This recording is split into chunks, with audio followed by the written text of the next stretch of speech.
12वीं वरसी के मौके ते अहल बैत जो हुबदार समाजी ख़िदमतगार सैयद बशीर हुसैन शाह जी याद में रिपोर्ट मंजूर कालरो।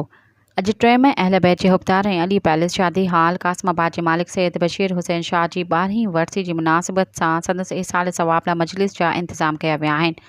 साईं बशीर शाह हैदराबाद पंहिंजे महबूबी मिज़ाज सां मज़हबी ऐं समाजी ख़िदमतुनि में सदा अॻु भरियो रहियो। हैदराबाद जे मुख़्तलिफ़ इमाम बारगाहुनि जी बहितरी लाइ यादगार ख़िदमतूं सर अंजाम ॾिनियो। पाण लिक चुप में ग़रीबनि वास्ते उहे ख़ैराती कम कया जिन जी कंहिं ॿिए खे सुध न पवणु ॾींदो हुयो। हमेशह फ़ोटो सेशन खां पासो कयईं। असां खेसि हमेशह मजलिसुनि में जगाने हुसैनी किरदार में अॻु भरियो ॾिठो। ख़ासि करे कासमाबाद जी वसंदीअ में अली पैलेस जो अहम किरदारु रहियो आहे।